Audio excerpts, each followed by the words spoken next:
Welcome back to this week's Inside the Idaho Vandals. Football not the only thing going on this past week. Women's volleyball team was home for 2 matches, and both had historic moments to them. Shelby Owens has more on the women's team. The Vandals took down both La Tech and UT Arlington in their last 2 home games at the Memorial Gym. The Vandals beat La Tech in 3 sets. Idaho's 3-game sweep against Lady Techsters marked the program's 700th win. Junior outside hitter Ashley Chrisman says she is proud to be part of Vandal history. It's awesome. It's pretty cool actually to think about all the people back that played and to be part of that whole group that won all those games. I think it's pretty cool to be part of that whole tradition. The Vandals also celebrated senior night with a 4-game win against UT Arlington. Texas Arlington took the first game 25-23, but Idaho came back in the next 3 matches 25-14, 30-28, and 25-17. Coach Debbie Buchanan blames the first game loss on nerves from senior night.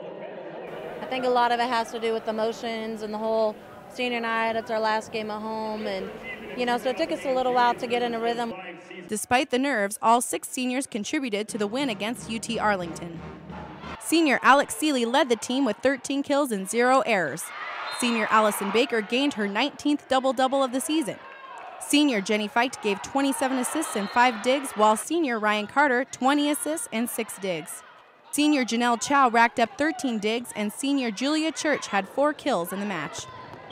The Vandals hit the road this week for their last match before the WAC championships against New Mexico State.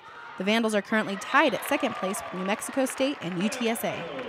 Men's basketball had some trouble on the court this week. Kyle Westcott has the story. For Inside the Vandals, I'm Shelby Owens. Vandal men's basketball fell in their home opener against Wright State 80-70. The Vandals started the game with an 8-2 run as Kyle Barone scored the Vandals' first 6 points. Wright State would then go on an 18-3 run and maintain the lead throughout the rest of the game. I've got to give Wright State all the credit. They came in here and did everything they needed to do to win. They had some guys step up and make some shots from behind the arc, but for whatever reason, we weren't at the level we needed to be tonight. This team's going to have to get a whole lot better if they expect to compete for a WAC title. Idaho trailed going into the locker room 40-29 with 10 turnovers in the half and struggled to defend the perimeter. The Vandals came out strong in the second half, shooting 11-18 from the field and shortened up the turnovers but couldn't recover from the deficit. We just couldn't get it done. I mean, they played well, they made shots. We did all we could in the second half to try to come back from that deficit at half. And they just made shots. We couldn't stop them. Kyle Barone led Idaho with 18 points and 9 rebounds. Stephen Madison and Mansa Habib combined scored 25 points. The Vandals will face off against Montana and Memorial Gym on the 17th. In other news, Carol Zinke revisits cross country's monumental win at the WAC tournament.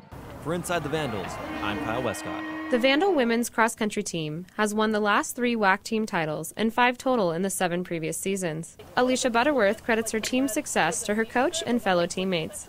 And it's all just trusting in the training plan, trusting in our coach. That's a really big thing. And a lot of also just team bonding activities so that we stay united as a team and know that even though cross-country is an individual sport, when it comes to WAC, we very much see it as a team sport. Alicia finished 2nd for the team, behind Hannah Kaiser, who won her first individual cross-country title and the honor of WAC Women's Cross-Country Athlete of the Year. We obviously trained really hard with the idea of trying to win WAC, and then we won, which was exciting, and the same this year, and we've kind of instated that in our freshmen that we want to continue to win, to continue to build our program so we can recruit more people and make Idaho cross-country a really successful sport. For Inside the Vandals, this is Carol Zinke reporting. That's going to do it for this week's Inside the Idaho Vandals. When we come back next week, we'll take a look at the final home football game of the year against Texas San Antonio and preview one final contest as the season will end next week at Utah State. Thanks so much for joining us. We'll see you next week for another edition of Inside the Idaho Vandals.